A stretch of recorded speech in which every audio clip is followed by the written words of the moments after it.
Did you know that colleges and universities have First Amendment rights? This is Cristian Farias, and on this week's episode of The Bully's Pulpit, we're taking a hard look at how Donald Trump's campaign of extortion against colleges and universities, which he's threatened to defund, is incompatible with freedom of speech and academic freedom.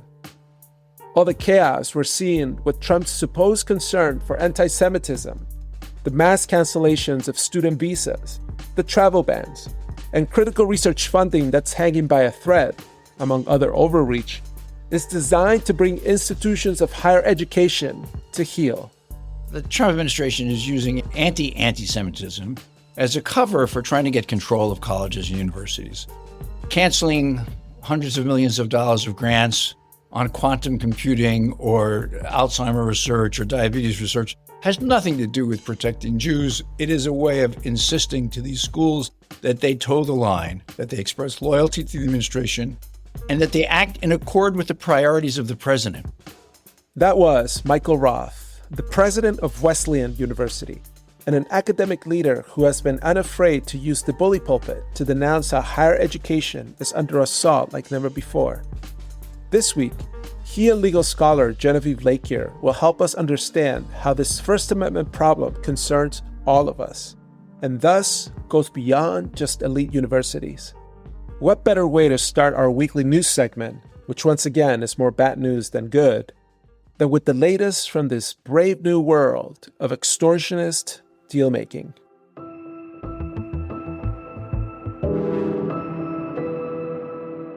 As many have been predicting, including us on this show, the Trump-dominated Federal Communications Commission has allowed entertainment companies Skydance and Paramount to merge. This $8 billion acquisition comes with strings. FCC Chairman Brendan Carr has said CBS News, which is part of this transaction, will have to install a so-called bias monitor, apparently not to protect its editorial independence, but rather to ensure the storied news organization, which produces award-winning 60 Minutes, meets the standards of the president? We cover this deal in depth and the sordid tale of Trump's baseless lawsuit against CBS on episode 5. Ana Gomez, the FCC commissioner who was a guest on that episode, called the approval, quote, another part of this administration's campaign of censorship and control. The Guardian reports that federal prosecutors in or near Los Angeles have been dropping charges against protesters accused of violence during the mass demonstrations that rocked LA in June. Many of the charges, initially filed by the Department of Homeland Security, have either been dismissed outright or downgraded to lesser charges. Leading local advocates are condemning the prosecutions as intimidation tactics and violations of people's right to protest. One advocate described it as, quote, a way to detain people, hold them in custody, instill fear, and discourage people from exercising their First Amendment rights. The following item has flown under the radar somewhat, but not for First Amendment watchers.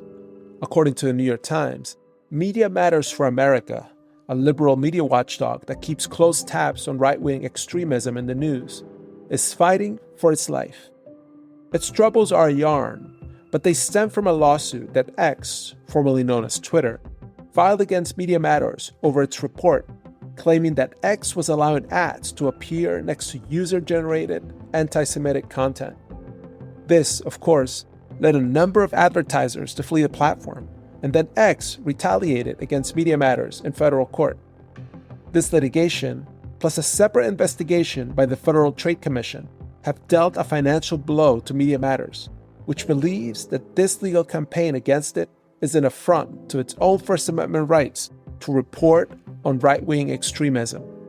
The organization has vowed to continue fighting back. And after months of backroom uncertainty and fears of capitulation, Columbia University has struck a deal with the Trump administration to restore billions in unlawfully suspended research funding.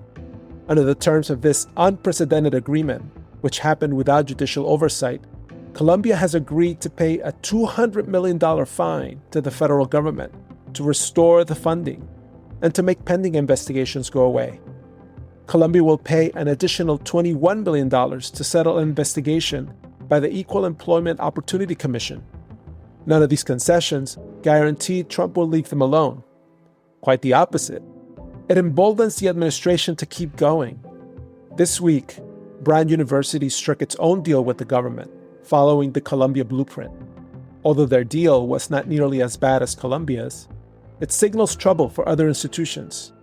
Indeed, Duke University was just targeted with its own list of demands from the Trump administration, which means the shakedowns will continue.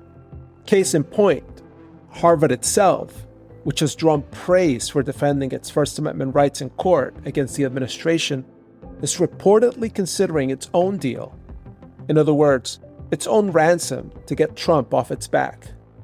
A judge held a major hearing in its lawsuit last week, and the legal odds seem to be in the Ivy League's favor. So what to make of these reported negotiations? Harvard is not talking, given the litigation. So this could be yet another trial balloon from the administration itself to gauge public sentiment, which in Trump world can always make or break a deal. With all this talk of deal-making, or rumors of deal-making, we thought we'd focus this week on this scary time for colleges and universities, and how their own First Amendment rights are under siege like never before.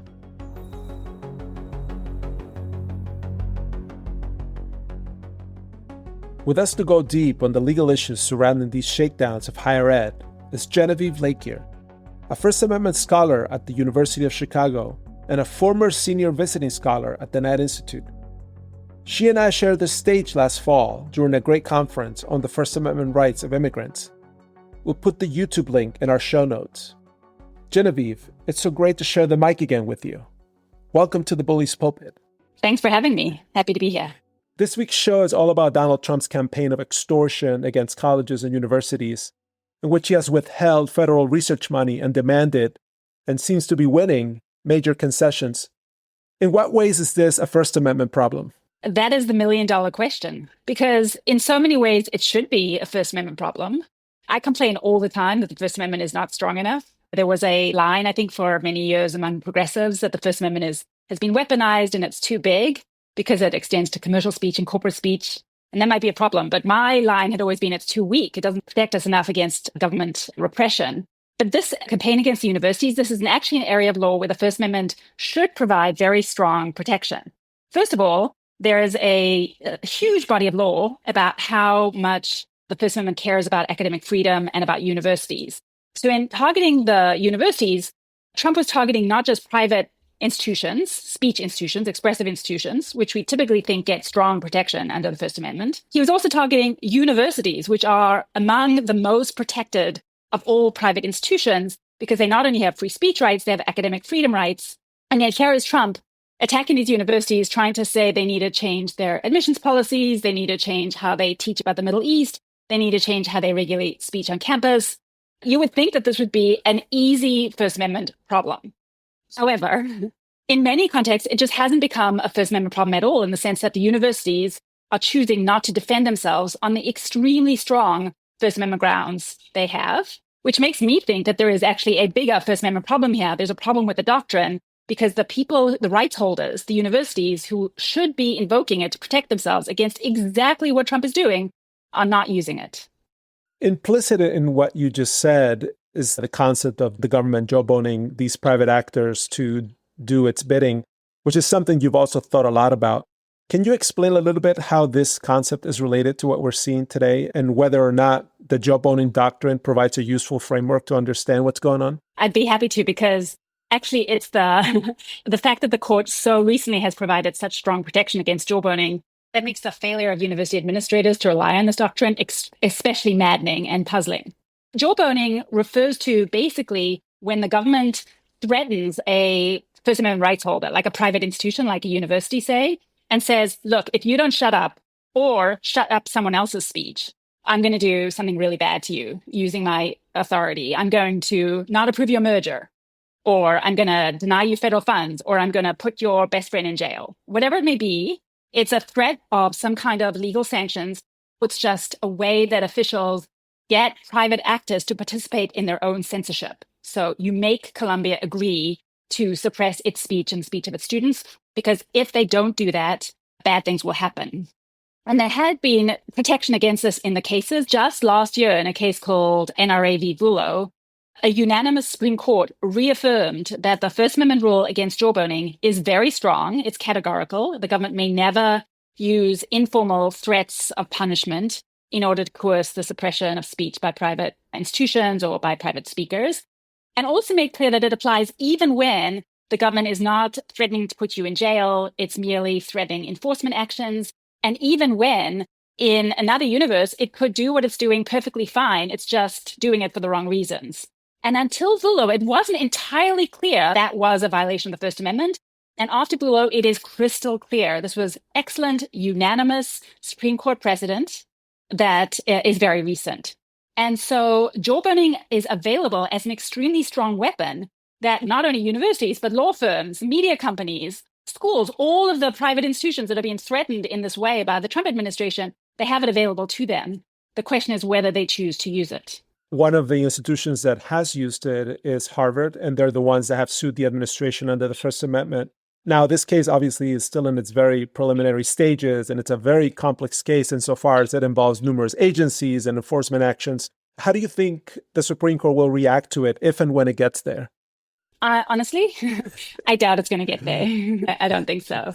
Because Columbia didn't bring a case. AUP, an organization of which I'm a member, has brought a case on behalf of Columbia researchers, but the university absolutely refused in the face of appeals from all manner of First Amendment scholars and administrative law officials and interested stakeholders, begging Columbia to stand on its very strong First Amendment rights and defend against what the Trump administration was doing. It didn't. Harvard also, I think, tried very hard to appease rather than to fight. And it was only when it was pushed to by the extreme nature of the government's demands that it decided to fight. Since then, I think it is still fighting with one hand tied behind its back because it really wants to make a deal. And so my guess is that this case will go away, although you never know because the administration may be so aggressive in what they demand that Harvard feels like it cannot comply. But I think the problem here is that the court cases, they're like you put a brick in the wall when the water is coming in. But the Trump administration has a sledgehammer and it's pulling down so many bricks. And so you're, as you say, it's complicated. It takes lots of hours and lots of work to put together these briefs and to file these motions, and you're defending yourself against innumerable agencies, lots of different actions. Because the thing about jawboning is that it involves any use of government power to try and pressure a private institution into not speaking or censoring other people's speech. And the Trump administration has proven itself to be incredibly aggressive and creative in the tools that it's willing to use to try and bully these universities into submission. And so I do think that both Columbia and Harvard and Brown and Johns Hopkins and Chicago and Stanford, all of the universities that are in some ways in a similar position, who are maybe the next in line, even if they haven't already been targeted, I think they think we can fight this. We have strong legal grounds to fight this particular act. But there are so many other things the Trump administration can do. Do we really want to fight it again and again? I think they should. I 100% think they should. But I do think that is the logic that led Columbia to act as it did. And my guess is it will lead Harvard to seek a deal rather than to continue to fight this in court. The ABA recently filed a lawsuit against all the law firm executive orders. And I'm curious if maybe there's a more overarching collective kind of case that could be brought to deal with this once and for all. Because it strikes me that perhaps this piecemeal approach is what is both a weakness and the reason why they're not fighting these orders. Yeah, I agree. I think that there should be much more collective action. And it is interesting that the law firms initially seemed to be following the same path, that there was individual deals, and then some firms were trying to resist, and it wasn't clear that there was collective action occurring. But since the early days, I think there has been an effort by at least those who want to fight to band together. And the ABA has been playing a very good, I think, useful role in that, although it has also then, in response, become the target of the administration's attacks, which would happen to anyone who defends themselves. I wish universities did the same thing. I'll just say, practically speaking, the administration's lawyers, the lawyers in the DOJ, are overburdened. Yeah, There's totally. so much litigation. They've lost so many lawyers. It is so hard to be fighting all of these court cases. So I think the administration strategy is to flood the zone and it is working very effectively in lots of different ways. I do think those being targeted by the administration should also try and flood the zone. They should just fight everything all the time, because I don't think the administration right now has the resources to defend itself. Yeah. The problem is, though, the two parties are not equally situated. The administration can flood the zone without that much fear because it controls our tax revenues, it controls the army, it controls regulatory permissions, it controls everything. Any institution that chooses to fight the government is putting a target on its back. And there are lots of institutions that just do not want to do that. And so I just think lots of administrators of universities are just really risk averse, and they do not want to just fight because they think, well, my institution is going to be harmed or I'm going to be targeted. And so I think there is a real collective action problem. Yeah, totally. Now, obviously... Oh, and can I make one other point about that? Sure, go ahead. Yeah, I think the bad dynamics of the university versus the law firm campaigns, and I'm not saying we don't know what the end result is going to be, we don't know where we're going to end up, but right now, law firms look like they're defending much more vigorously against these attacks than most universities. It's a product of lots of different things, but at least one of the factors I think that must be impacting this is the different internal structures of control. The people who are making the decisions at universities are not the faculty. Yeah. It's the administrators and the boards of trustees, the presidents and the boards of trustees, many of whom have been appointed there, or placed there because they are very rich or they represent important corporate interests. And so their interests are not aligned with the faculty. They are thinking, oh, how can we maximize the revenue potential of this institution? The way to do that is to maintain good relations with the federal government, not to fight it. If you ask faculty at the universities, I think across the board, they would say fight, fight. But the faculty don't really have a say. Whereas in law firms, although there are still decision makers, the partners, the actual lawyers who are being targeted here have much more institutional sway. They're, especially among the partners, much more, I guess, horizontally structured. And I think that makes a difference. I think the internal governance crisis of American higher education is having a very significant and detrimental effect on its ability to fight back against Trump. I guess I would put it, internal authoritarianism in the university is making it weak when faced with the very external, very serious authoritarianism of the Trump administration. What do you make of the quote-unquote settlement that Columbia reached with the Trump administration? I think it's pretty sad.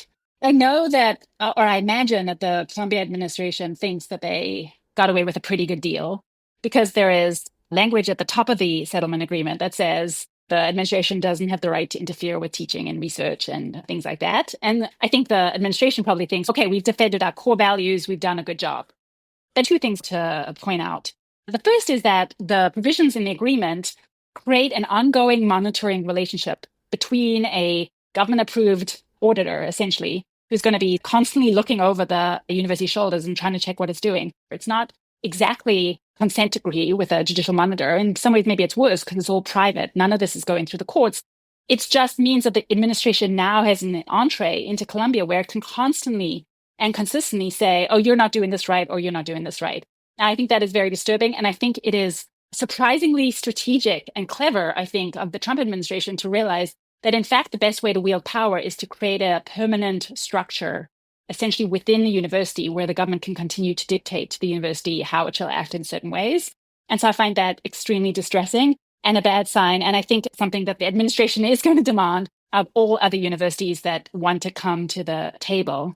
And the second is, Cristian, just as you said, the fact that this is ungrounded in any judicial proceeding or law, the fact that the settlement agreement is, in effect, Columbia saying we're not going to defend our rights. We have extremely strong procedural grounds under Title VI to defend against what the administration is doing.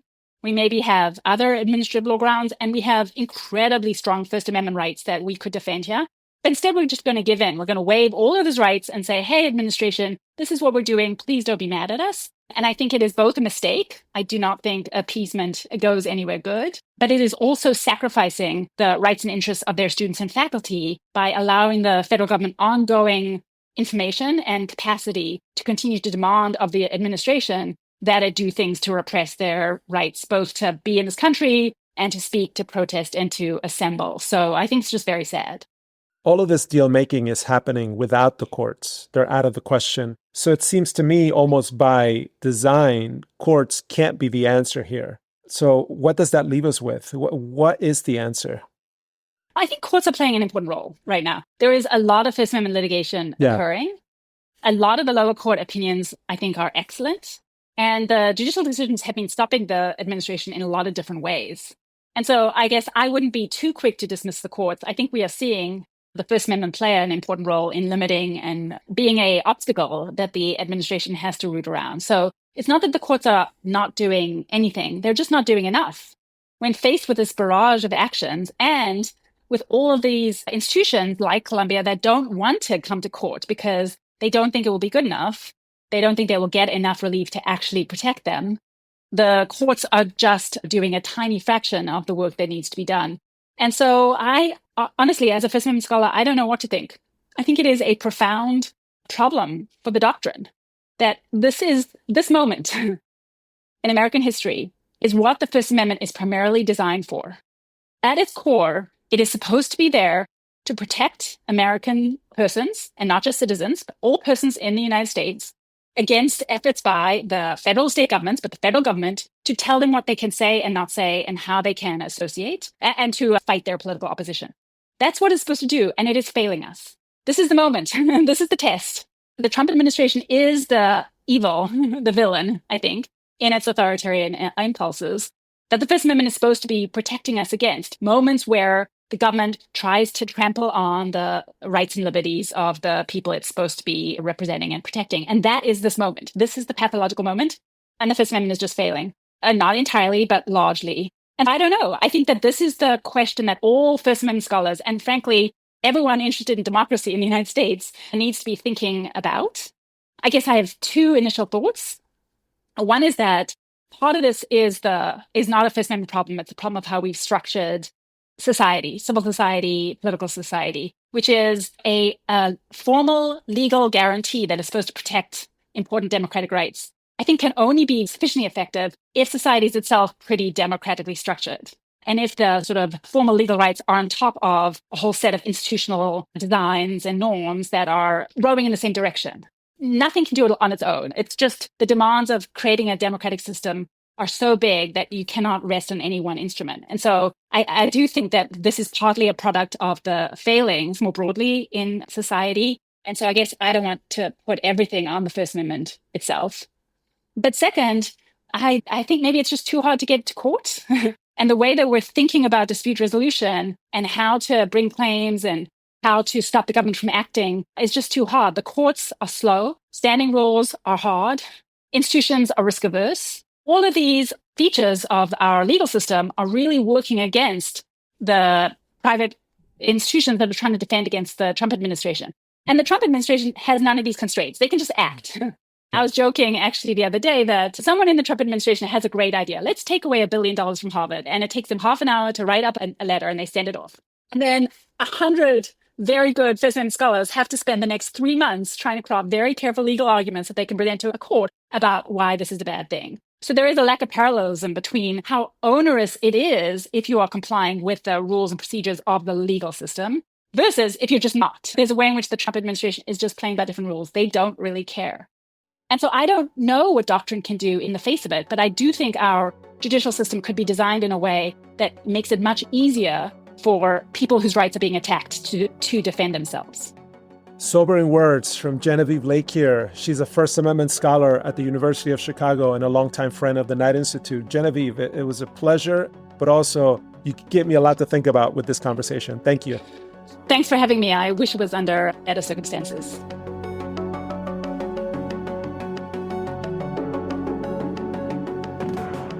Given this all-out assault on higher education and what that means for administrators, faculty, and students, we felt the need to talk with someone who has been using his pen and position to speak up. With us is Michael Roth, president of Wesleyan University. He has been very busy since the start of the second Trump administration, sounding the alarm about these issues. President Roth, welcome to the show. Thanks very much for having me. Before Donald Trump took office, but after he was reelected, you wrote an essay in the New York Times where you distinguished opposition to elitism from opposition to education. And you seem to have some sympathy for the complaint that some of the nation's biggest universities perhaps aren't doing enough to create opportunities for ordinary people. Can you unpack that a little bit more? Sure. I think there's been a criticism of higher education for some time now that we fail to provide enough opportunity to enough people, economic opportunity, cultural opportunity, opportunity to improve their lives. And this is particularly vexing for the highly selective schools. And I'm president of Wesleyan, which is one of those schools. It's vexing for us because on the one hand, we want to conduct the education at the highest possible level. And on the other hand, we don't want to have an exclusive club that's just hard to get into because you're either not rich enough, not white enough, or not whatever enough. We want it to be a club that you get into because you have the capacity to work very hard on challenging topics and make original contributions to research across any number of areas.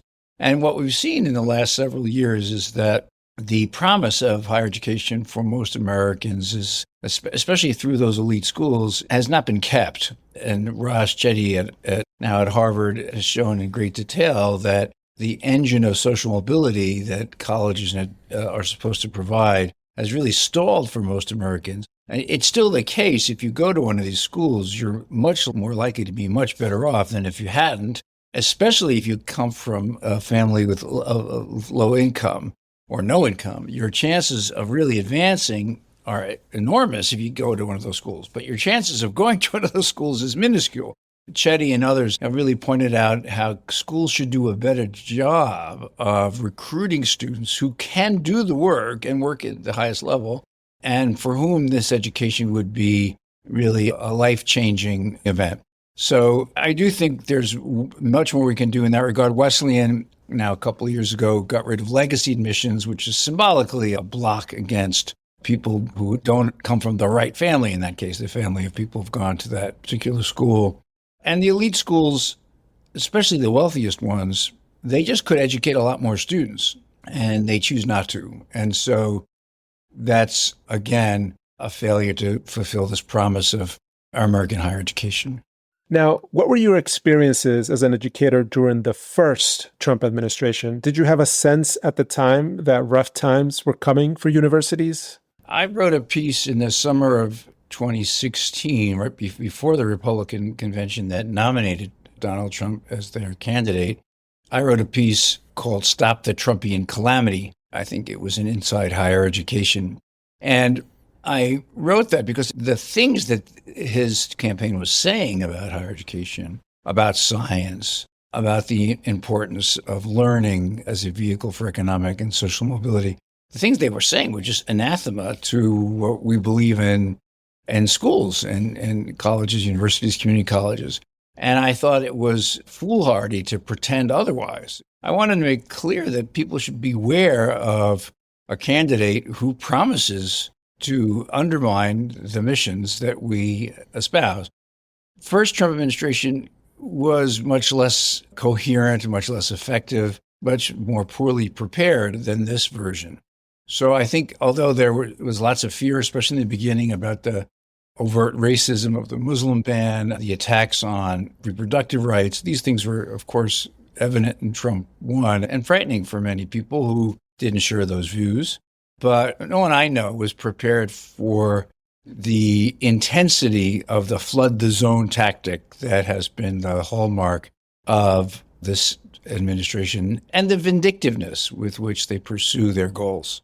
Obviously, now that he's in power again, since his inauguration in January, he has issued, as you noted, this flood the zone approach, an onslaught of executive orders and other enforcement actions aimed at higher education, and also against the pursuit of knowledge more broadly. Do you remember a moment during Trump 2.0 where you thought, this is not normal? And where do you think is the threat level to U.S. higher education now? Well, I think the threat level is very high. I mean, the Manhattan Institute just published this manifesto against higher education, and it seems that Chris Rufo is one of the architects of that. And Christopher Rufo has been very clear for years now about the desire to dismantle the power of American higher education.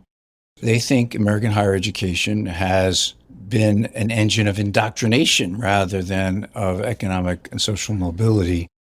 And so early on in the administration, seeing the attack on DEI as a umbrella for all kinds of anti-scientific mischief.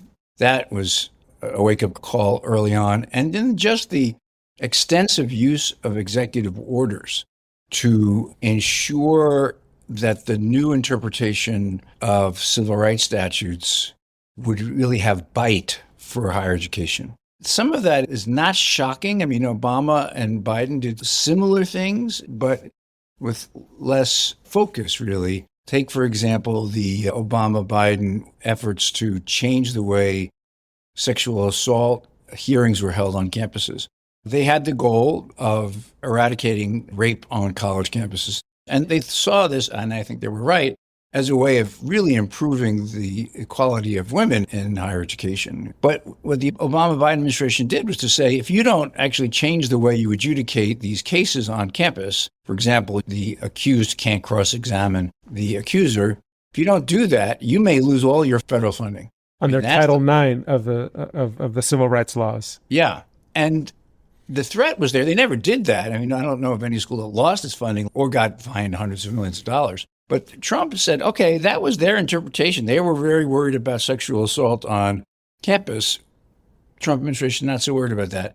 Trump administration is worried about anti-white discrimination. They feel that the last decades of civil rights law has tried to compensate for previous historical injustices at the expense of contemporary white people. And so they are on the hunt for reverse discrimination. Their threat to withhold federal funding, they are much more serious about using that threat as leverage to change many, many practices across colleges and universities, from admissions to hiring to the conduct of science and of teaching. They're much better prepared than they were last time, and their willingness to use emergency powers. In other words, a lot of the work they do through executive order is a response to so-called emergencies in the United States. And they've been able to do that so far very effectively. And they have really chilled oppositional speech from colleges and universities. People are very afraid to speak up about this tactic of the administration. Because the administration has been using brute force, so to speak, on all of these issues, do you feel it at the margins or do you feel it in another kind of way? There are a couple of different levels to that. I mean, so let's take the financial one first. It's the easiest to describe. There's a big difference between the schools that have hospitals and the schools that don't. Whether the hospital is directly part of the university or an affiliate of the university, the pressure or the threat of withdrawing funding from hospitals is really dramatic. You have patients who will go without medication and clinical trials that will just halt.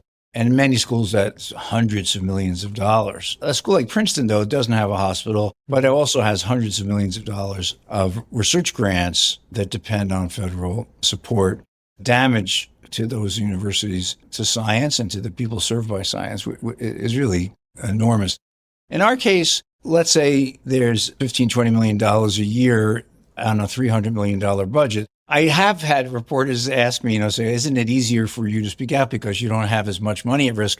But that's, I think, like going to a rich person and saying, isn't it hard for you because you could lose so much money because you're so rich? All schools feel this pressure because if they can do it to Harvard and Columbia and Princeton and Penn, they can do it to other schools. And some schools are reacting by what has been called anticipatory compliance, trying to make sure that they don't step in the wrong lane.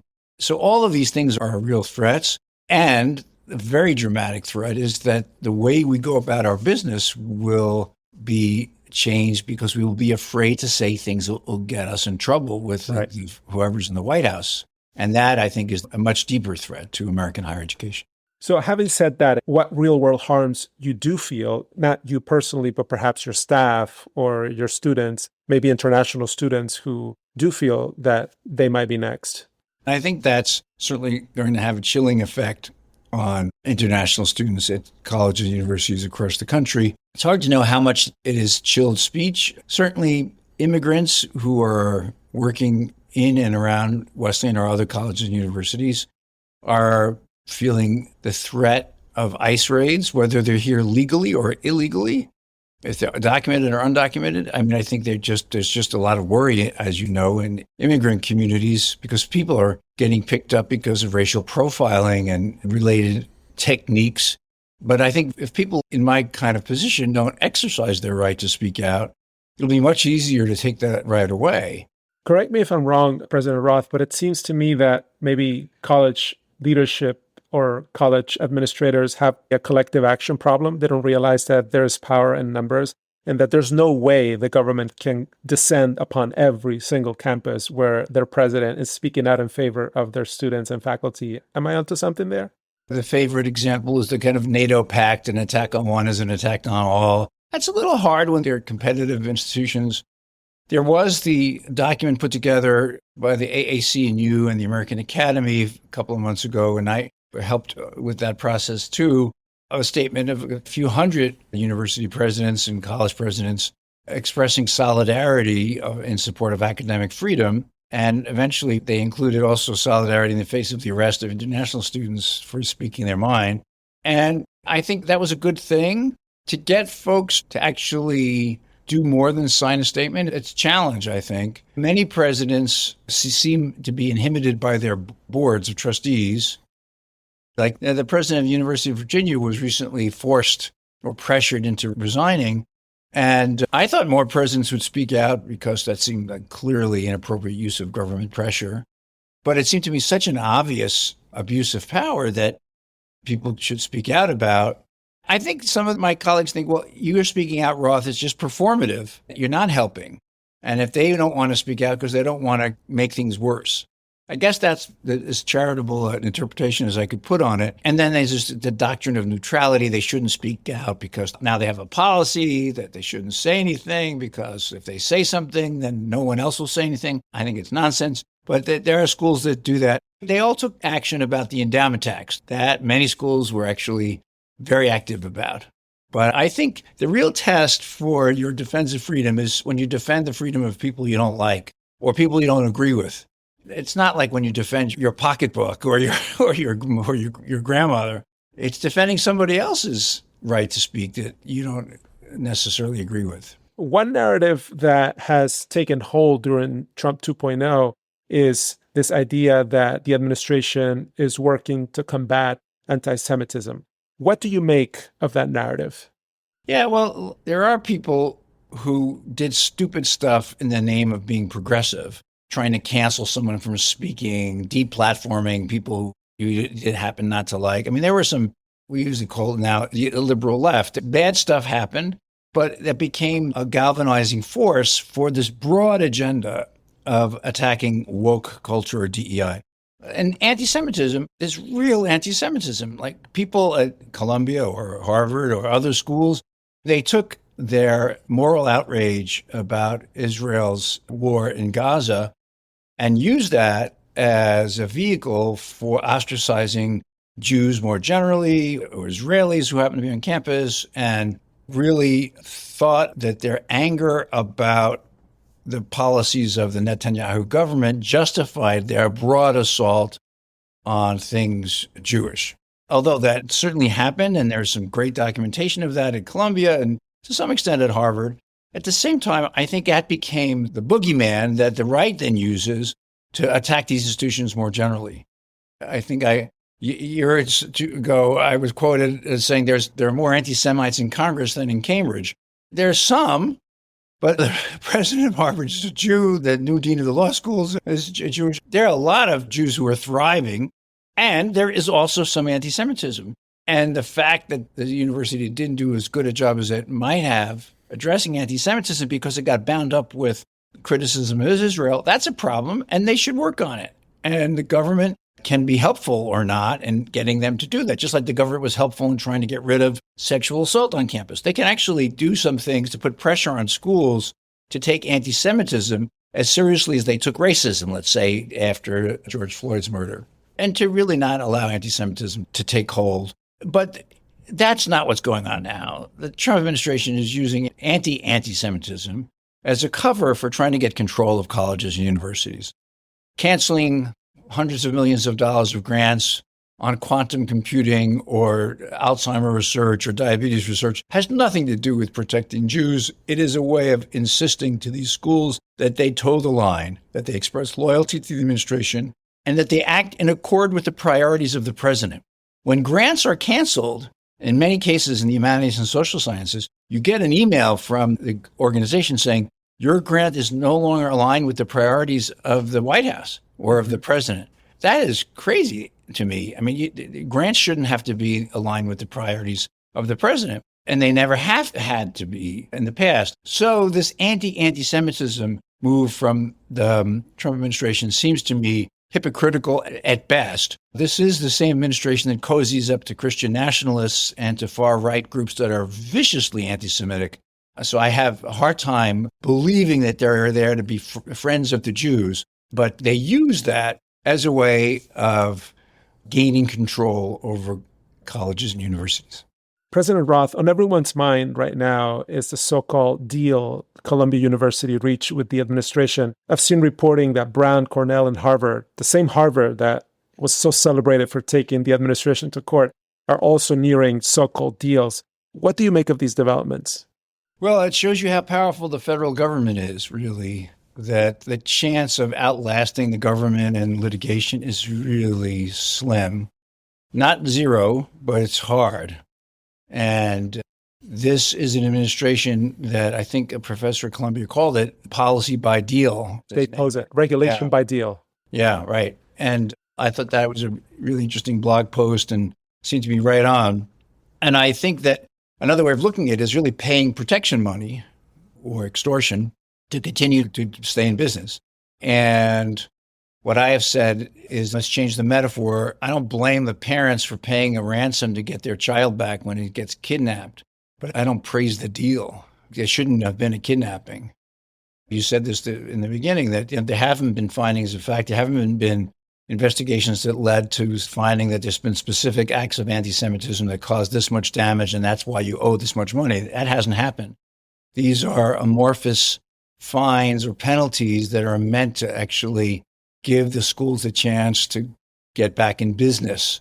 And I think it's a terrible sign for American higher education, because I think the government will just be further emboldened to try to control more of what happens on campus. And I think that's really bad for American higher education. I think it's bad for America, because I think they'll be emboldened to say, well, we got Colbert canceled. Let's see who else we can get canceled. Or we can take this newspaper out of the press pool. Let's see who else we can get out of journalism. I think this really erodes the freedoms of civil society. Some schools will be able to make deals because they're so wealthy, and other schools will just have to pay the piper in other ways. They'll just have to tone down their opposition or their independence. And that, I think, is really a sad thing for American higher education and for the country generally. One day Donald Trump will be long gone, but these tactics and playbook will be his legacy. How do we protect higher education from future authoritarians, do you think? I think just reminding people of why democracy is so important for learning, and why being able to think for yourself in the company of others is the great gift of American higher education. Whether it's physics or history, or English or anthropology, you engage in inquiry to lead to better questions and more thoughtful answers to the questions you used to have. Other people say you lead for truth. I'm a little suspicious of truth with a capital T. But you can't have productive inquiry if you're always worried that you might annoy someone with power. And so I think we protect American higher education by reminding ourselves it's only through the ability to practice freedom as students. That's what I argued in this book called The Student, A Short History. That we, as students, we practice freedom. And as teachers, we help students practice freedom. And if the government is going to lay a heavy hand on us, that's not a practice of freedom at all. It becomes a practice of obedience. And that would be a very sad day for the United States. Michael Roth, he's the president of Wesleyan University. It was a pleasure having you on the show. Thank you very much for having me.